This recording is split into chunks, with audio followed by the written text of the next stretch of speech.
بچه‌ها، خوش اومدید به آموزش نه. این جلسه فقط میخوام بگم چه سوالایی مهمه برای امتحان فصلی که معلمتون احتمالاً قراره بده. بریم از عدد نویسی شروع کنیم. قبل اینکه بریم سراغ ویدیو حتما پیج منو دنبال کن. کل ریاضی چهارم به صورت کامل ساده اونجا توضیح دادم. بریم سراغ سوالا ببینیم کدوماش مهمه. این سوال هزار تا اصلا عمرن اصلا نمیاد. سوال خیلی کمیه. اینا نمیاد ولی اینا امکان داره بیاد. اینا 60% احتمالش.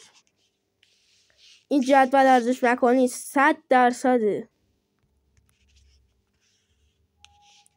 اینا هم 100%. بچه بذار من توضیح بدم. ببینید هر چقدر مهر انداخته عددشو می‌نویسیم. 2 تا مهر انداخته 2 تا می‌نویسیم.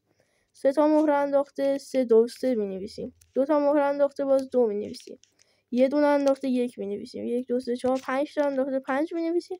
4 تا انداخته 4 می‌نویسیم. این است. این باز جدول ارزش مکانی گسترده نویسی میاد. الگوها 99% میاد دیگه.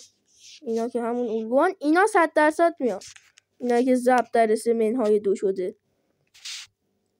اینا 100% یه دونه معلمتون میده. مطمئن باشید. اینا که هیچی. اینا جمع با ماشین حساب. ماشینای ورودی خروجی که 100%.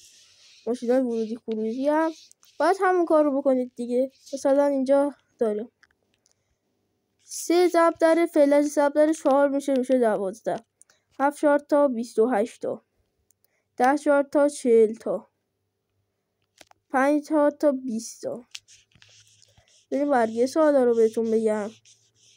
اینا باز همین معرفی میلیون 100% به شما میلیون رو میخواد. یه دونه از این سوالای این صفحه رو میده معلمتون برای اینکه بفهمید میلیون چیه. یا جدول ارزش مکانی میلیون 100% از این 2 صفحه 1 2 تا سوال میده. اینا رو بخونید. اینا هم که همون بالایی هست. اینا هم خیلی سوالای پیچیده ترین سوال این فصل میتونه باشه ولی اصلا خیلی ساده است. باید عددش همونطور که گفتم تو طبقه میلیون گفتم بنویسید. بعدم مقایسه میکنید. این هم احتمالش خیلی زیاده بیاد. این جمعیت تقریبی اصلا خیلی ساده است. هرچی میتونید بنویسید. اینجا مرور فصل که این بالا فرهنگ نوشتنه کاری نداریم. باز این میاد. این 100% میاد. چند تا عملا پشت هم داره. در الگوها امکان داره بیاد چون اون بالا هم دیدیم. الگوها هم بخونید. این تقریبی هم که خیلی کمه. اینجا هم که معما و سرگرمیه. شاید محور هم شاید بهتون بگم. تو محور خیلی درصدش کمه. همونطور که اگه خودتون هم ببینید محور زیاد تو امتحان نمیاد چون این فصل بیشتر مال عدد نویسی. پس این سوالا رو بخونید. حتما پیجان رو دنبال کنید. فصل دوم رو میخوایم شروع کنیم و تا ویدیوهای دیگه خدا